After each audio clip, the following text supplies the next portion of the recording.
This presentation is on Case Study 1, Chapter 10.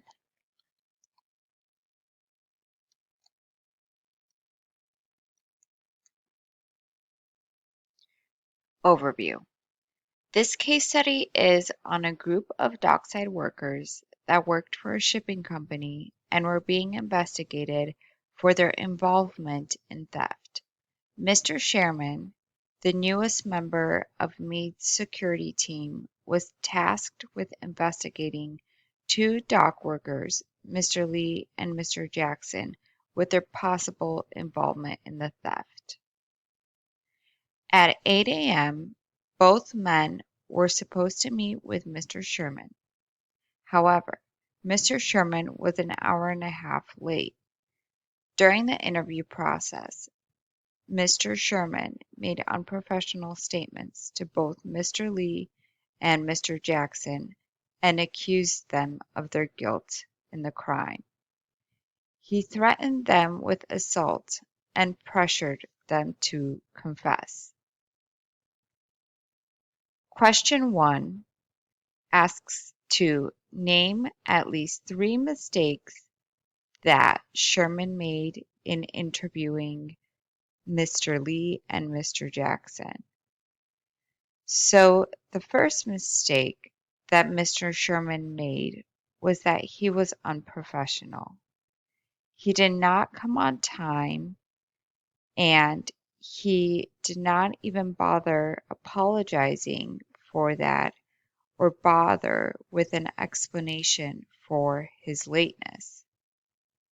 The second mistake was the interview's demeanor. He talked down to the men. He did not ask them any fair questions. He just wanted them to assume guilt. He used anomalies comparing them to pirates. The third mistake was that Mr. Sherman did not take the time to listen to Mr. Lee and Mr. Jackson's responses. The point of an interview is to learn and to make conclusions based off the interviewee's statements. Mr. Sherman just assumed the men's guilt and tried to force a confession.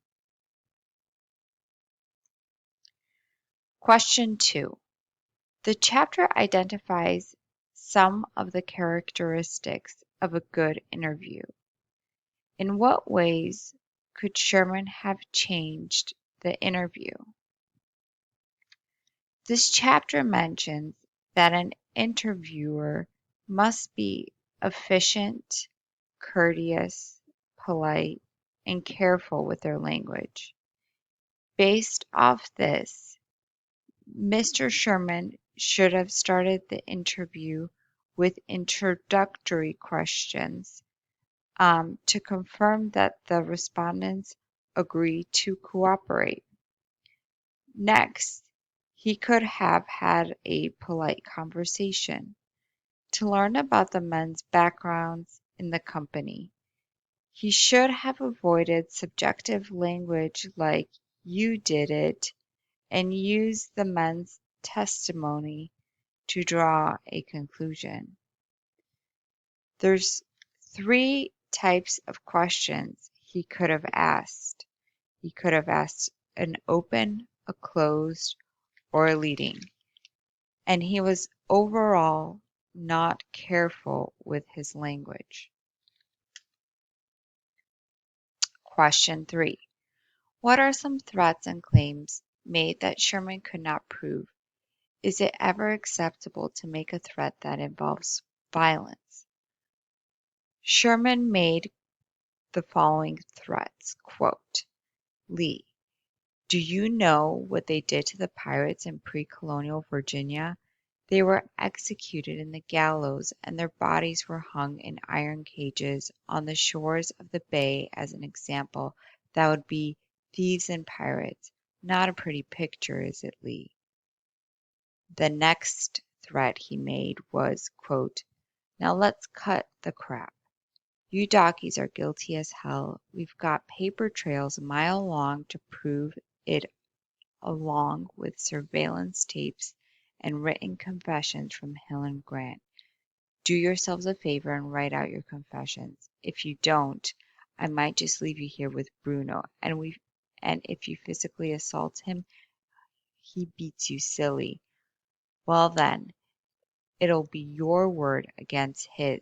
Comprehende? Oh yeah, you'll still be under investigation for threat. In other words, threats and violence are never okay. It's never acceptable to make any physical threats. The book identifies specific locations where interviews should take place. Is an integration room one of those places? Where should Sherman have met with Lee and Jackson?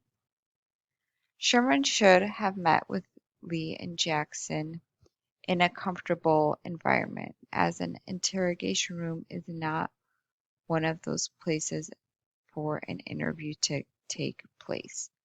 Such a comfortable environment can include an office, a conference room, or another on-site location that would bring Lee and Jackson to ease and make them feel as though they're not in a hostile environment.